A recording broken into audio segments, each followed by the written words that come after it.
ನಮಸ್ತೆ, focus TV ಡಿಜಿಟಲ್ಗೆ ಸ್ವಾಗತ.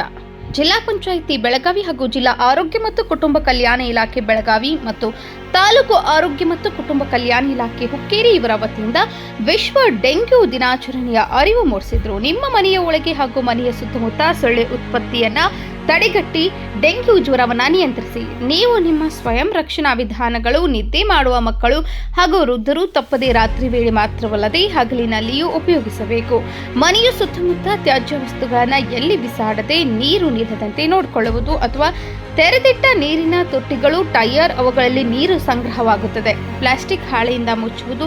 Dengue ಜ್ವರವು dengue ವೈರಸ್ನಿಂದ ಉಂಟಾಗುವ ಕಾಯಿಲೆ. ಸೊಳ್ಳೆ ಕಡಿತದಿಂದ ಈ ರೋಗ ಒಬ್ಬರಿಂದ ಒಬ್ಬರಿಗೆ ಹರಡುತ್ತದೆ. ಈ ರೋಗಕ್ಕೆ ನಿರ್ದಿಷ್ಟವಾದ ಔಷಧಿ ಇರುವುದಿಲ್ಲ.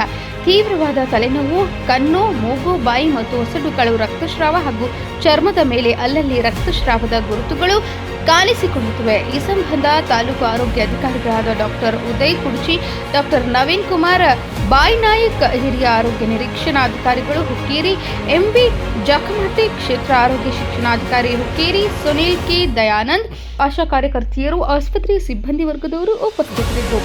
Bureau report Nasir Sutar, focus TV digital Hukkeri.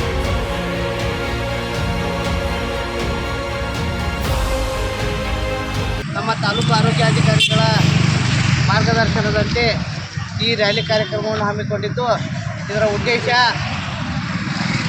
ಸಾರ್ವಜನಿಕರಲ್ಲಿ ಡೆಂಗಿ ರೋಗ ಯಾವ ರೀತಿ ಹರಡೋದರಿಂದ ಅದನ್ನು ಸಾರ್ವಜನಿಕರು ಯಾವ ರೀತಿ ತಡೆಗಟ್ಟಬಹುದು, ಈ ಸೊಳ್ಳೆ ಉತ್ಪತ್ತಿಯಿಂದ ಯಾವ್ಯಾವ ರೋಗಗಳು ಹರಡುತ್ತವೆ, ಇದನ್ನೆಲ್ಲ ತಿಳಿಸುವ ಒಂದು ಮುಖ್ಯವಾದ ಉದ್ದೇಶ ಆಗಿದ್ದು, ಸ್ವಚ್ಛತೆ, ಆಮೇಲೆ ಮುಚ್ಚಿಡುವುದು, ಅಲ್ಲದೆ ಚೆಕ್ ಮಾಡೋದು, ತಪಾಸಣೆ ಮಾಡಬೇಕು, ಚೆಕ್ ಮಾಡಬೇಕು ಮತ್ತು ಮುಚ್ಚಿಡುವುದು. ಈ ಒಂದು ನಿದರ್ಶನವನ್ನು ನಾವು ಅನುಸರಿಸಿದರೆ ಈ ಡೆಂಗ್ಯೂ ಜ್ವರ ಸೊಳ್ಳೆ